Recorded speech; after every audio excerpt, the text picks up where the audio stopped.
Disagreement is unavoidable. It's a part of life, part of progress, part of being human. Disagreement is uncomfortable. It can feel confrontational, awkward, but it's also essential. That's why we shouldn't avoid it. We shouldn't suppress it. It's how we test ideas, push boundaries, deepen our understanding of the world. And we live in a time defined by ceaseless division, so learning to disagree better is a cultural necessity. So I'm here today with Inaya Folarin Iman to talk about why disagreement matters, why it's become so difficult, and how we can disagree more effectively. Isn't that right? Yeah, thank you. And I think, I very much agree with a lot of what you said in your introduction. And I think what's very interesting is there does seem to have been some progress when it comes to platforms that give perspectives that are often ignored or chastised, greater opportunity to express themselves. We have seen that with the expansion of the new media. I remember when I was a student at university 6 years ago, that was very much the height of the no platforming campus culture wars. And it is just crazy to think that, discussions that have now not necessarily become settled, but at least have become less polarized, such as the debate about gender identity and sex, on campus, if you express those views, people will be harassed, they would be shut down, there would be no platformed. And we've recently in the UK had a Supreme Court ruling which essentially affirmed the biological reality of sex. And it's just crazy to think that this was something that you could not say without being completely forced off campus. As recently as a few years ago, we had women like the University of Sussex former Professor Kathleen Stock experience that. Now, that's just one example. But there are a whole host of examples of topics. I was a founding board director of the Free Speech Union when it was launched in 2020, and it's crazy to think that the amount of cases that were being dealt with by the Free Speech Union of people just disagreeing with the organization, the Black Lives Matter organization, when it was pushing at that time many extremely controversial and contested things that many people, sane and normal people, would think are ridiculous, like abolishing the family and defunding the police, but they were being sacked. So that was the context to which, we have been in, and to some extent are still in, but at least things have been improved. And I think I just saw in the last couple of days, a man has been charged with insulting and causing distress to the institution of Islam for burning the Quran. Now, I'm not somebody that believes people should go around burning books, but many people regard the book of the Quran to be fiction. And if and obviously burning it, if that's what you want to do, it should be allowed, in my view. I think it can be offensive, but I don't think that necessarily should be a crime. So I think that in order to be able to disagree well, we have to be able to tolerate things that we find deeply offensive, difficult, but a lot of the time it's not even offensive, it's just a different opinion. And in a democracy, especially with one from people from all sorts of belief systems and viewpoints and heritages and backgrounds, we can't really live together unless we can disagree well. And that's very much part of the core ethos of the Equiano Project. And we've tried to do that in on some of the thorniest topics, and we will continue to do that. Why do you think it's so toxic nowadays? Why is it so? I know we say sometimes, in some aspects things are moving on, but I think in some spaces it still feels quite difficult to have a different opinion, to disagree.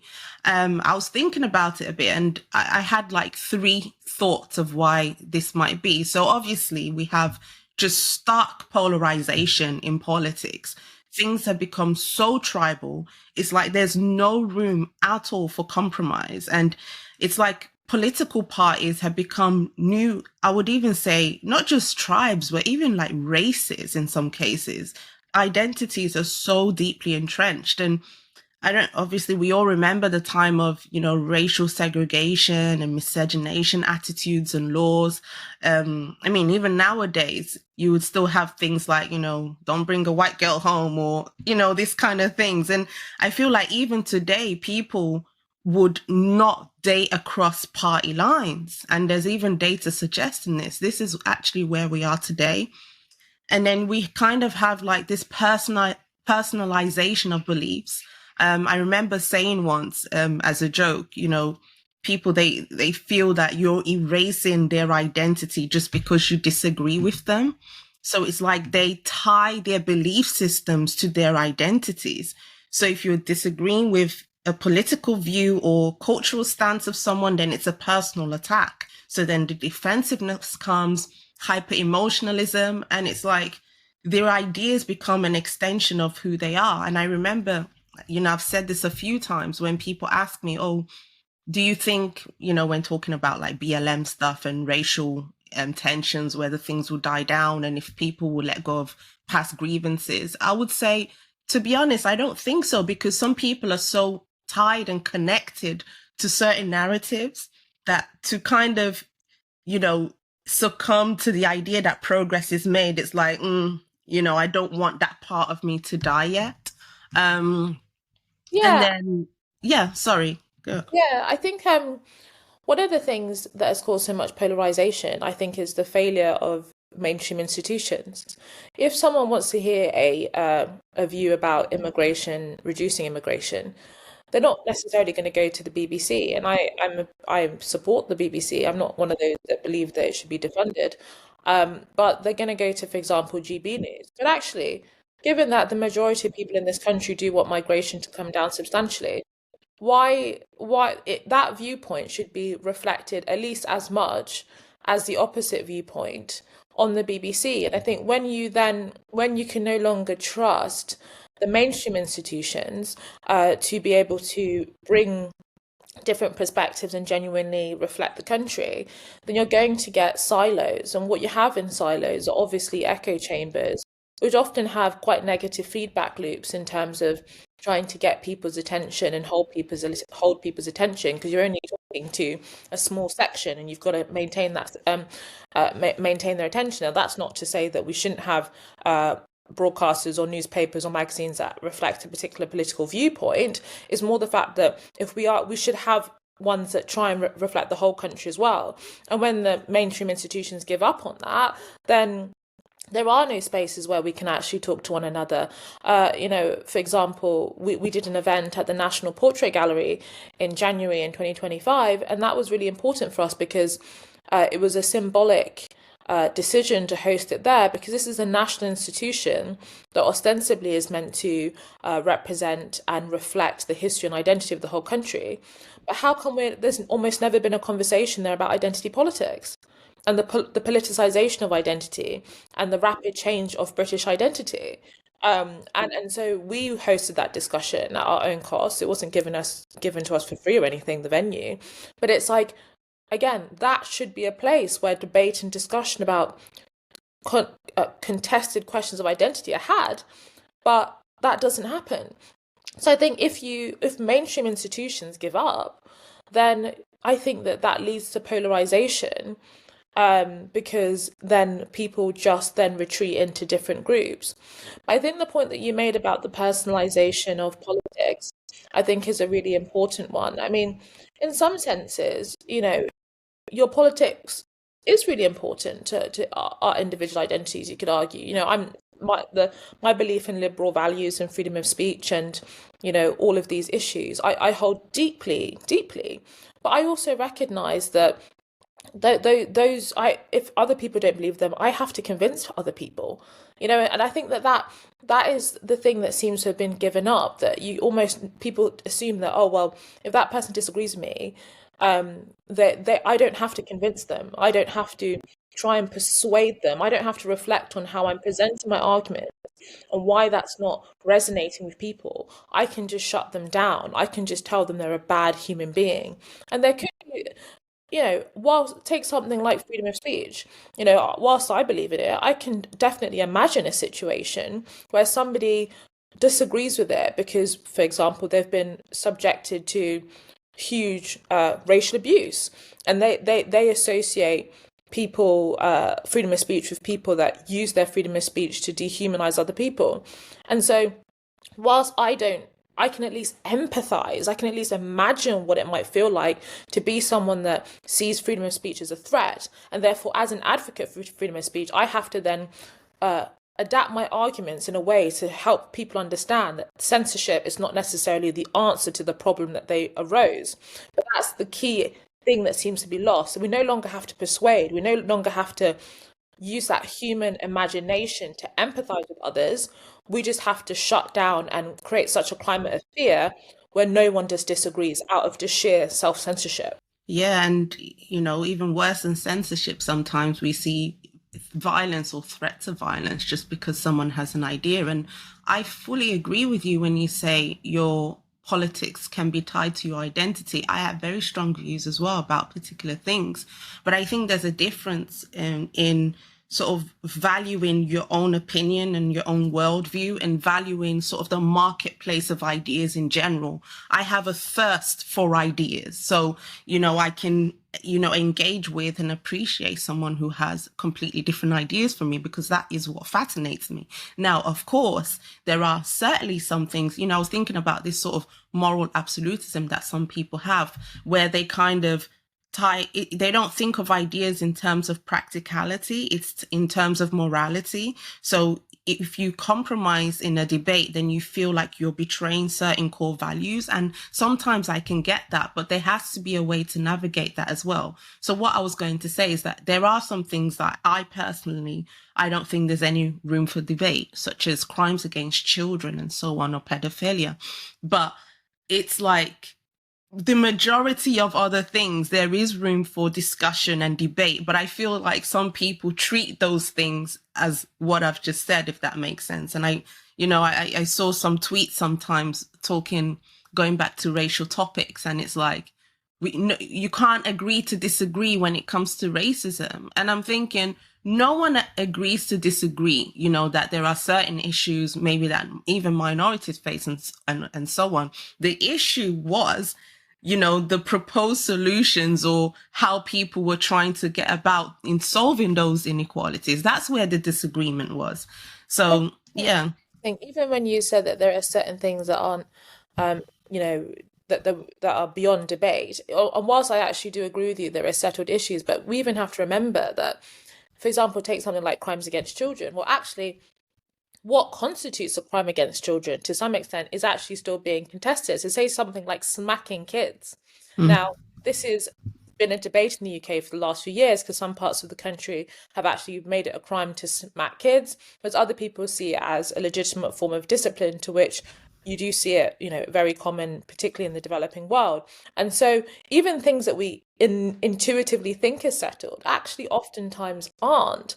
And not just that, actually, we often forget how long it took us to get to that settled point. Now it seems obvious that you wouldn't allow a 5-year-old child to do hard labor, but that was effectively the norm when it came to, going down chimneys and all of this type of stuff. So it tells you so much about the necessity of freedom of speech and discussion, even in the things we think are settled, because sometimes things that we think are settled can change. And I actually think that very much about we recently published an article about racism and so-called anti-white racism, and actually how I always thought that the definition of racism was really obvious. It just meant if believing certain people are intrinsically biologically or inferior or superior based off of race alone, and also discriminating against someone on the grounds of race.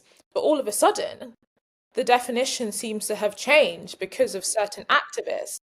And so even things we kind of think are settled, we can forget that these things might mean something radically different to other people. And then you have to completely relearn or re-articulate what those things mean. And so yeah, I very much agree with you that about the thirst for knowledge and the thirst for ideas and discussion. that's even another key point. But you go to places like universities and other institutions, the places that you think are supposed to be the places where people debate and discuss ideas freely are scared to do that. So we have a thirst for ideas and knowledge, but we are creating a generation and have already created a generation that associates disagreement with an attack, as you said, as fear, as making them feel unsafe. That's a whole nother framework. And so that's what, again, we want to do at the Equiano Project, is to take several steps back here and really try and go back to that foundational place about contentious ideas that are often mutually exclusive but equally valid ideas. You can talk across lines, and actually maybe we might learn something. Maybe you won't, but actually with an open mind that you could change your mind, and that there's loads of things we don't know about, and loads of things that I don't have a really strong opinion about, and I just want to hear people that do know a bit about what they're talking about, and maybe I'll come to some kind of conclusion by the end of it, and then we'll get to a closer point about where the truth lies, or at least where our social norms should lie as a society.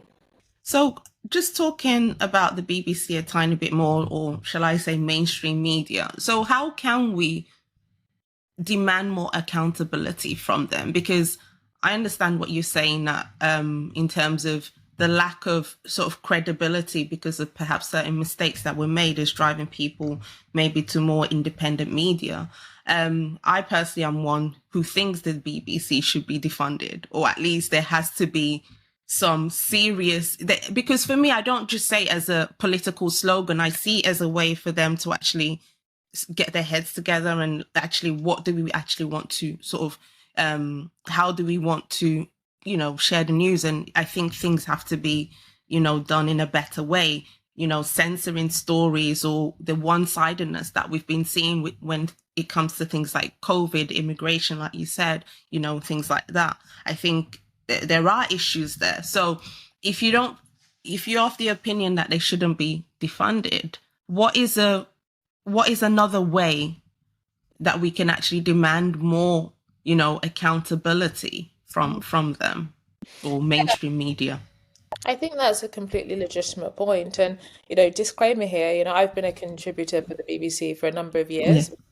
So, like, obviously, and the reason that I have, and the reason that I defend the BBC is because one of the things that I completely love when I appear on the BBC is that I will almost always get someone messaging me saying, I've never come across your ideas before. I've never heard that perspective before. That's really interesting. Whereas I know that if I go to on platforms that I completely love, but broadly aligned to my pre-existing assumptions, I'll have people messaging me saying, thanks for saying this, and well said, but it's rarely, I've never heard that before.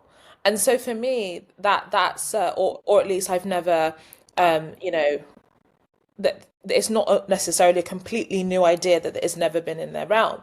And so for me, that's one thing. Talking to people that it's really difficult to get people together that disagree, and we find that in the work that we do. Trying to put that together is a lot of work that people really don't understand. And so it's a place that is by definition meant to do that. Yes, it might fall short, but it's meant to, I think is really important. And I also think that the fact that they have that charter means that even if they fall short, we can at least say, hold on, you've got to do something about this. This is unrepresentative. This is not right. And someone's got to listen, because I can't criticize The Guardian for being left wing. That's their raison d'etre. That's in their identity. That is what it says on the tin. Whereas I can criticize the BBC for being biased, because that they at least have an obligation not to be. I totally understand. It's the BBC's responsibility to rebuild that trust, and if it does get to a point where so many of the public just feel that it's not representative and therefore the taxpayers' money shouldn't fund it, or that it shouldn't be able to have this kind of label of this impartial national broadcaster, then that is sadly of their own making. But I defend the idea of speaking to the whole country and trying to speak to the whole country. rather than just a particular political viewpoint. Fair. Okay, so back to disagreement. What should constructive disagreement look like instead of the shouting matches and so destroys so and obliterates so that we see on YouTube? What can how can we go back to square one on this? Yeah, and I think to some extent both of them are needed. Sometimes things do make us angry, and we not everyone wants to listen to a very calm and relaxing discussion with intellectuals. Like sometimes you want to say, "Oi, you need to stop that. Your view is idiotic. Can you just shut up?" And I think that sometimes, that's entertainment, and we do live in a world where politics and culture can also be entertaining. So I'm not completely discounting that, but in terms of what's actually going to get us to solutions, what's actually going to bring us together, what's actually going to get us closer to the truth, you're not going to really achieve that from a shouting standpoint, other than achieving seeing how angry this issue makes people. And so, in terms of how one models, I think one, start off with the point that yes, you have a strong opinion, but you could learn something. I think that's the starting point. Second, and how do you learn something? You listen. I think, there's so many discussions and debates you hear where they're totally talking past each other. They've got these views that they're trying to get across, and they're not really listening to what the other person's saying. They're listening to a caricature that they have of that person and then respond to that caricature, and then the other person says, wait, hold on, that's not actually what I said, or I didn't really mean that. And then you just end up getting into these kind of minutiae tiffs. So listening, genuinely listening, and also trust the audience as well. Like trust that they are kind of smart and curious and interested, and therefore like really try and find a way to articulate your point in a way that's really clear. And I think as well, because I think sometimes some of these discussions can get quite extremely academic, and that can be quite off-putting to a lot of people, and then that just turns them off because they just feel that, okay, I don't understand this, this is not for me. So actually try and speak in a way that that really resonates with ordinary normal people, and I think ordinary normal people will get it. Sorry, just to mention, and even not just for your audience, even for yourself, because if you're not honest, if you just feel, okay, I just want to sound as smart as I can, then you can't fully, honestly, like from your soul, defend what you're saying. And that's where the defensiveness comes, because maybe you yourself don't believe what you're actually talking about. Yeah, I completely agree. And I think just listen to a range of different perspectives. Not everything is actually for and against. It is actually okay for you to have some contrition and say, actually, there's a bit of nuance there, and I agree with you to some extent. And yes, and there could be some grey areas here. I think don't be afraid to be slightly vulnerable sometimes and say that that you don't actually know everything about this. There's things that you feel really strongly about, and these are the principles you're going to defend, and these are the things that you've seen and you want to argue for. But there's definitely grey areas, and I think that humility in a discussion is also really important. Exactly. And attack ideas, not people, so to speak. So, these ad hominem attacks and personal attacks, it's so not constructive for actual, productive dialogue. And, one thing as well, and I know we've had this a lot, even in our personal sort of commentaries, like you'd have people not wanting to agree with us because they feel, well, that's giving ammunition to the other side. I watched a video actually yesterday on Instagram, and it was so powerful. And I don't know who this lady was, but she was Indian. And she made a comment saying that India is regressive in the way that they treat women in some areas. And the journalist, she said this. She said, okay, even if your point is valid, and we do have to talk about that, but aren't you afraid that the West and, white people will just hear India is regressive? And that mentality is actually, so you care more about who is, about your so-called enemy, having ammo against you, rather than the issue that's actually affecting you. And I know we've had this a lot with, BLM. And I remember even, I would get people in my comment section saying things like, oh, I've seen how many, white people like this post, so, I'm not buying it. And I'm thinking, are you engaging with the idea itself or not? So, yeah.